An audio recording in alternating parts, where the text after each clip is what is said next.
Next MCQ, which of the following characteristics of the coefficient of determination are the correct. Coefficient of determination होता क्या है? Coefficient of determination को हम denote करते हैं are से, सॉरी आर स्क्वायर से, ठीक है। कोएफिशिएंट ऑफ कोरिलेशन, ये कोएफिशिएंट ऑफ डिटर्मिनेशन है, और कोएफिशिएंट ऑफ कोरिलेशन जो होता है उसको डिनोट करते हैं हम सिंगल आर से।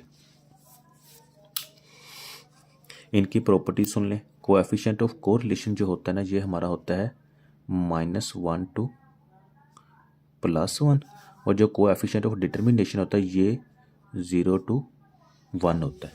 सही है। अच्छा, ये 0 to 1 पता क्यों होता है? जब आर होगा ना, जब इसका स्क्वायर लिया, ये जो माइनस है, माइनस प्लस हो जाएगा, ठीक है, ये कन्वर्ट हो जाएगा प्लस में, तो ये नेगेटिव को भी जो स्क्वायर होता है पॉजिटिव का आता है। मिसाल के तौर पर हमारा आर इज इक्वल टू -1 है, ठीक है। तो जब आर स्क्वायर लेंगे तो -1 का स्क्वायर लेंगे ना, तो माइनस माइनस प्लस हो जाएगा, तो R square is equal to 1 आ जाएगा, तो ये हमारा पॉजिटिव हो जाएगा। तो इट मीन्स कि जो हमारे कोएफिशिएंट ऑफ डिटर्मिनेशन की रेंज है ना, ये 0 to 1 है। अच्छा, अब एमसीक्यूज में देखते हैं। It's ranges from 0 to 1, it means कि ये पहला तो हमारा करेक्ट हो गया।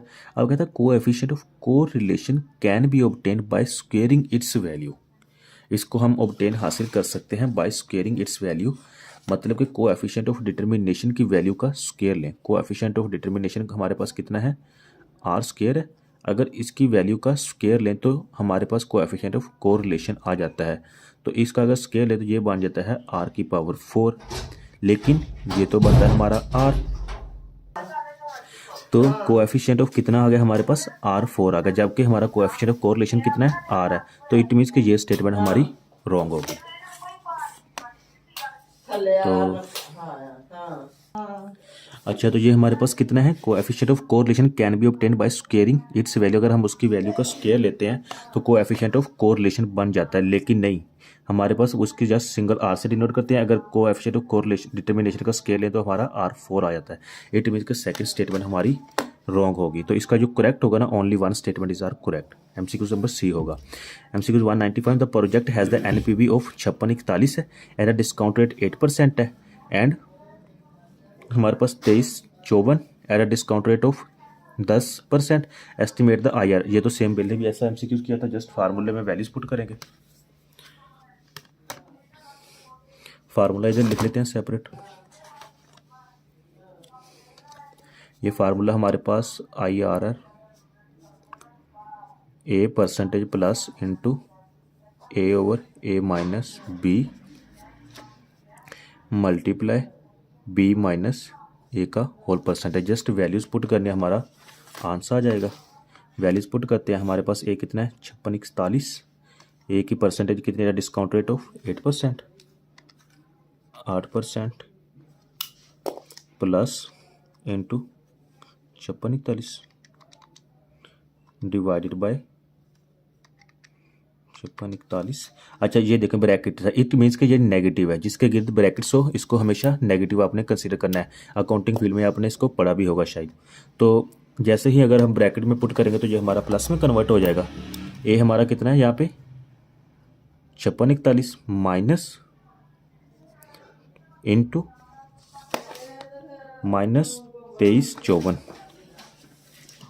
-2354। तो जैसे ये ब्रैकेट ओपन करेगा तो ये हमारा प्लस में कन्वर्ट हो जाएगा, ठीक है। तो plus 2354 bracket close multiply into percentage. हमारे पास बी की परसेंटेज कितनी है? 10% है। 10% माइनस 8% ब्रैकेट क्लोज इक्वल, तो ये हमारा आंसर आ गया 0.094। 0.094 मल्टीप्लाई बाय 100% कर लें, 9.4% आंसर आ जाएगा। 9.41% हमारा आंसर आ गया। एमसीक्यूज नंबर 196 है। For heterogeneous population which consist of the homogeneous group. थोड़ा सा ना एमसीक्यूज को डीपली आपने समझना है। हेट्रोजीनियस पॉपुलेशन, पॉपुलेशन कौन सी है? हेट्रोजीनियस है। For the homogeneous group, group कौन से है, होमोजीनियस है। Which of the following is the most suitable, कौन सा सुइटेबल ज़्यादा होगा, simple random sampling, stratified random sampling, cluster sampling, none of the these. ये एमसीक्यूज आप तब करेक्ट कर सकते हैं अगर आपको ये तीनों डेफिनेशन आती होंगी। तो क्यों ना फिर हम पहले तीनों डेफिनेशन को समझ लेते हैं। Simple random sampling, simple random sampling क्या होता है।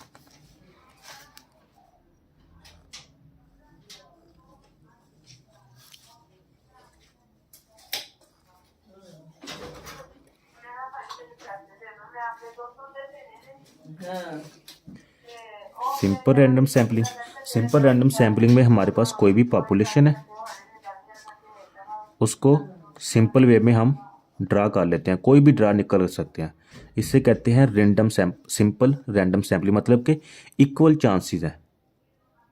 सिंपल रैंडम सैम्पलिंग की एग्जांपल्स होती है इक्वल, इसकी डेफिनेशन है इक्वल चांसेस ऑफ सिलेक्शन, मतलब कि इक्वल चांसेस ऑफ सिलेक्शन। तो यहाँ पे देखें कि जो चांसेस सिलेक्शन के चांसेस है ना वो इक्वल है। यहाँ पे आप कोई भी ड्रा कर सकते हैं, कोई भी निकाल सकते हैं, कोई भी निकाल सकते हैं, कोई भी निकाल सकते हैं, ठीक है। तो इक्वल चांसेस ऑफ सिलेक्शन है। तो यहाँ पे देखें एमसीक्यूज में वो क्या बता रहा है, होमोजीनियस, किधर गया MC, heterogeneous population which consist of homogeneous group. तो यहाँ पे देखें, यहाँ पे हेट्रोजीनियस हमारी पॉपुलेशन तो होमोजीनियस है, मतलब सारी एक जैसी है, कोई भी ड्रा कर सकते हैं। तो इट मीन्स कि पहला सिंपल रैंडम सैम्पलिंग तो कैंसिल हो गया। अब आता है stratified sampling. Stratified sampling, stratified sampling का मतलब होता है, स्ट्रेटा का मतलब होता है सब ग्रुप,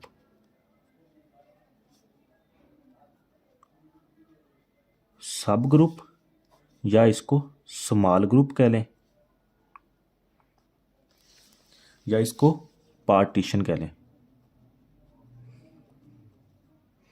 अच्छा, ये क्या होता है स्ट्रेटिफाइड, मतलब आपके पास पॉपुलेशन है, पॉपुलेशन आपके पास कितनी है, 100 स्टूडेंट्स की पॉपुलेशन है, ठीक है, 100 स्टूडेंट्स है आपके पास यहाँ पे। तो अगर मैं कहूँ कि हमारे पास कितनी पॉपुलेशन, स्टूडेंट्स की कितनी पॉपुलेशन है, तो आप कहेंगे कि 100 स्टूडेंट्स हैं। अगर मैं इसमें से कहता हूँ कि हमारे पास जो 40% है वो गर्ल्स हैं और 60% हमारे पास बॉयज़ हैं, तो यहाँ पे देखें अगर 40% हमारे पास गर्ल्स हैं और 60% हमारे पास बॉयज़ हैं, ये तो दोनों सेपरेट हो गई है, मतलब बॉयज़ और जेंडर है, गर्ल्स का और जेंडर है, तो ये तो हेट्रो पॉपुलेशन नहीं हो गई हमारे पास, ठीक है, हेट्रो पॉपुलेशन। अब यहाँ पे स्टूडेंट्स के लिहाज से देखा जाए तो एक ही बात है, लेकिन अगर इसको डीपली देखा जाए, थोड़ा सा स्ट्रेटिफाइड, मतलब कि इसके स्ट्रेटा मतलब कि इसके स्मॉल ग्रुप्स बना के देखा जाए, तो ये दोनों डिफरेंट चीज़ें हैं। तो एमसीक्यूज में देखिए हमारे पास क्या बता रहा है, heterogeneous population which consist of homogeneous group. Heterogeneous population मतलब कि हमारे पास जो पॉपुलेशन तो हेट्रोजीनियस होगी, मतलब कि 40% मेल है, 60% हमारे पास फीमेल है, which consist of homogeneous groups. Homogeneous तो ये देखें, ये जो ग्रुप है ये तो होमोजीनियस है क्योंकि 60% में आल ही मेल है, ठीक है, 40% गर्ल्स है, 40% के ग्रुप में आल गर्ल्स हैं, तो ये फीमेल है, इनका ग्रुप तो होमोजीनियस है आपस में, लेकिन अगर ओवरऑल देखा जाए तो ये हेट्रोजीनियस हो गया। तो इट मीन्स कि जो स्ट्रेटिफाइड रैंडम सैम्पलिंग की एग्जांपल है ना, वो इस पे 100% हमारी पूरी उतर रही है। तो एमसीक्यू इसका बी तो करेक्ट होगा। क्लस्टर सैम्पलिंग भी देख लें, क्लस्टर सैम्पलिंग होता क्या है, समटाइम इसका भी एमसीक्यूज आ जाता है।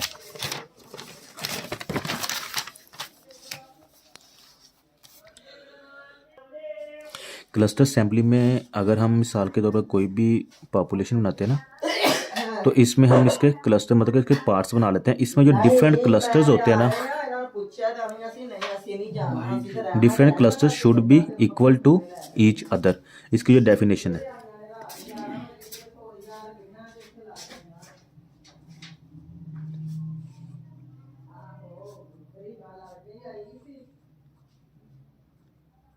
सिमिलर टू ईच अदर, तो ये इसकी डेफिनेशन है। तो यहाँ पे देखें different cluster should be equal to each other, similar to each other, तो ये जो क्लस्टर है ना ये सब एक जैसे हो गए, तो इट मीन्स कि ये भी हमारी डेफिनेशन उस पर पूरा नहीं उतर रही। तो हमारा जो करेक्ट होगा स्ट्रेटिफाइड सैम्पलिंग ही होगा। तो नेक्स्ट एमसीक्यूज देखते हैं। एमसीक्यूज नंबर हमारे पास 197 है। How many permutation can be obtain from the leading word leading if vowels come together. तो यहाँ पे देखें हमारे वर्ड में वावल्स कितने हैं। वावल्स हमारे पास टोटली 5 होते हैं। कौन से? ए ई आई ओ यू। तो यहाँ पे देखिए कौन से हमारे पास वावल्स हैं। ई है 1 2 3, 3 वावल्स हैं। टोटल वर्ड्स हमारे पास लीडिंग के कितने हैं?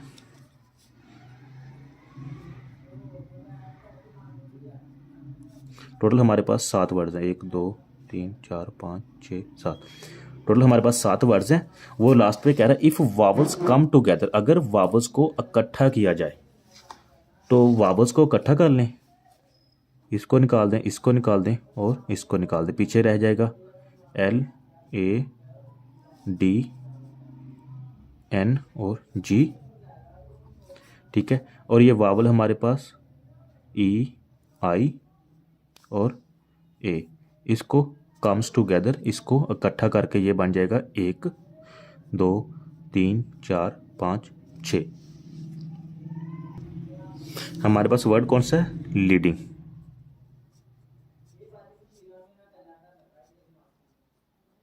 तो यहाँ पे एमसीक्यूज में क्या कह रहा है? How many permutation can be obtain. Permutation हम ऑब्टेन करते हैं वर्ड लीडिंग से इफ़ वावल्स कम टुगेदर। तो वावल्स हमारे पास 5 होते हैं। कौन से होते हैं?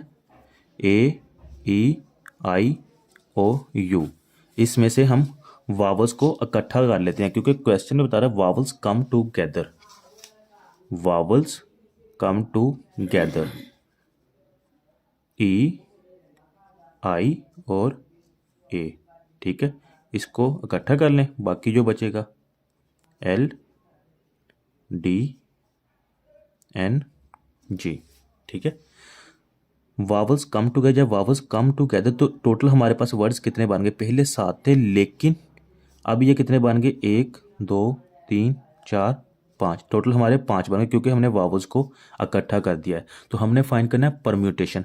परम्यूटेशन फाइंड कर लें, परम्यूटेशन 5, ठीक है। तो ये टोटल हमारे पास 5 वर्ड्स बन गए हैं, ठीक है। तो मैं इसको लिख सकता हूँ 5 फैक्टोरियल मल्टीप्लाई। अब जो वर्ड हमारे पास वावल्स वाला था ये 3 थे, ठीक है। इसको हमने इकट्ठा किया तो मज़ीद इस एक वर्ड के अंदर मज़ीद पार्टीशंस बनती है, मतलब कि मज़ीद इसके आगे पेयर्स बनते हैं। तो मैं लिख सकता हूँ 5 permutation multiply by 3 factorial, 5 factorial multiply by 3 factorial.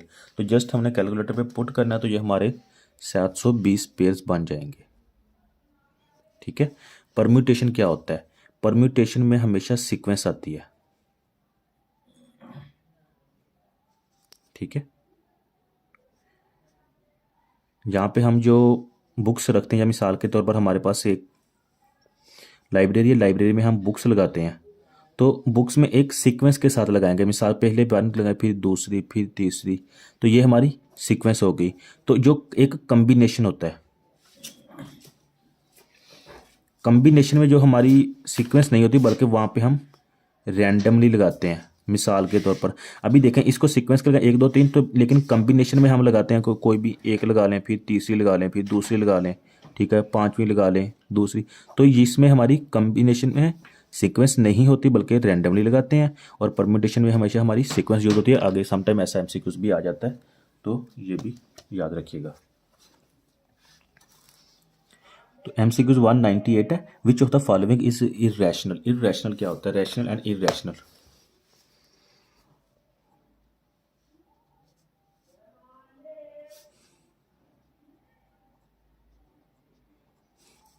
Rational वो होता है जिसकी रेशो बन सके, ठीक है। इरेशनल वो होता है जिसकी रेशो ना बन सके। सिंपल सा आप याद कर लें। 4/9 है, अंडर रूट, इसका अंडर रूट ले लें, 2/3 आ जाएगा। तो इट मीन्स कि इसकी तो रेशो पहले ही बन चुकी है, 2:3। ये कैंसिल हो गया। 4/5, 4/5 ऑलरेडी रेशो में है, 4:5, ये भी cancel. 7 under root, 7 under root लेंगे तो ये आ जाएगा 1 पॉइंट समथिंग या तो कुछ भी आ जाएगा, ठीक है। तो ये हमारे पास आ गया 2.64 आ गया, सॉरी 2.64। तो ये देखें इसकी कोई रेशो नहीं बन रही। ओके, नेक्स्ट देते हैं 9 अंडर रूट, सॉरी 81 अंडर, अगर 81 का अंडर रूट लें तो ये आपके पास पूरा 9 आ जाएगा, और जिसके नीचे कुछ भी ना हो उसके नीचे 1 होता है, तो इट मीन से 9:1 आ जाएगा। तो हमारा करेक्ट आंसर कौन सा होगा, इर्रेशनल हमारा कौन सा होगा, एमसीक्यूज नंबर सी होगा। अच्छा, एमसीक्यूज नंबर हमारे पास 199 है। Which of the following statement is the correct, हमारे पास कौन सा स्टेटमेंट करेक्ट है। Mean can never be smaller than first quartile and mode can never be smaller than first quartile. अच्छा, तो इसमें देखें mean can never be smaller then the first quartile, तो first quartile हमारा होता है Q1। तो जब भी हम मीन लेते हैं तो मीन सम टाइम हमारा इससे छोटा हो जाता है या इससे बड़ा भी हो जाता है या इसके इक्वल भी आ जाता है, बल्कि मीन मीडियन मोड के केस में तो वो हमारी सिमेट्रिकल हो जाती है। ठीक है, सिमेट्रिक मतलब कि मीन मीडियन मोड ये बिल्कुल बराबर होते हैं। फॉर एग्जांपल 2 आ गया, 2 इसमें अगर 2 आ गया तीनों में तो 2 इक्वल टू 2 इक्वल टू 2, तो ये हमारी सिमेट्रिक में भी शब्द आ जाता है। या इसके अलावा मोड, अगर मीन है तो मोड भी उसी में आ जाएगा। ठीक है, mode can never be smaller than first quartile, तो ये हमारी दोनों स्टेटमेंट्स रॉन्ग होगी, both statements are not correct. MCQ 200 देखें, which of the following statement is are correct, हमारी स्टेटमेंट कौन सी करेक्ट होगी। Variance can never be larger than the standard deviation, variance हमारा कभी भी स्टैंडर्ड डेविएशन से लार्जर नहीं होगा। तो यहाँ पे देखें standard deviation, variance, standard deviation को हम इससे डिनोट करते हैं, वेज को वेरियंस से। ठीक है, या इसके स्केयर से, स्टैंडर्ड डेविएशन के स्केयर से। तो जो हमारा वेरियंस होता है ना स्टैंडर्ड डेविएशन का हमेशा डबल होता है। ठीक है, मिसाल के तो अगर हमारा स्टैंडर्ड डेविएशन 2 है तो वेरियंस इसका स्केयर होगा, स्टैंडर्ड डेविएशन 4 है तो वेरियंस इसका स्केयर होगा। तो अगर स्टैंडर्ड डेविएशन हमारा 2 है तो वेरियंस इसका स्केयर होगा। ठीक है, तो कितना आ गया, स्टैंडर्ड डेविएशन 2 है तो हमारा वेरियंस कौन सा 4 होगा। ये तो एक बात आपको कंफर्म हो गई। वेरियंस में क्या होता है, variance can never be larger than the standard deviation, मतलब कि जो वेरियंस है ना स्टैंडर्ड डेविएशन से लार्जर नहीं हो सकता, लेकिन ये आपके सामने है जो वेरियंस है स्टैंडर्ड डेविएशन से लार्जर है। ठीक है, वेरियंस बड़ा है, स्टैंडर्ड डेविएशन छोटा है, तो इट मीन्स कि पहली स्टेटमेंट तो इसकी गलत हो गई। दूसरी देखें, variance is independent of the change of the scale, variance हमारा चेंज ऑफ स्केल से इंडिपेंडेंट होता है। तो बेसिकली वेरियंस का फार्मूला देख लेते हैं। वेरियंस का फार्मूला हमारे पास होता है variance is equal to summation x minus x का बार का whole square divided by n-1 का अंडर रूट। ठीक है, तो यहाँ पे देखें variance is independent of the change of the scale. तो एक बात याद रखना, ये जो अपर साइड होती है ना ओवर से ऊपर, इसको ओरिजिन कहते हैं और नीचे वाली को स्केल कहते हैं। तो ये देखें अगर स्केल के चेंज होने से अगर एन चेंज हो गए तो वेरियंस चेंज नहीं होगा, वेरियंस के साथ इन्वर्स रिलेशन है, वेरियंस चेंज होगा।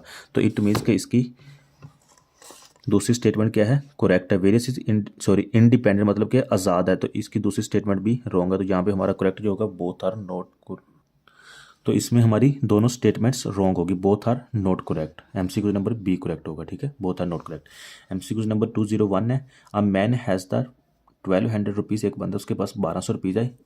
ही bought apples and grapes, apples और ग्रेप्स को खरीदा। The apples price per kg is 40 rupees more than grapes. Apple की प्राइस लेट बी कंसीडर हम पहले कर लेते हैं।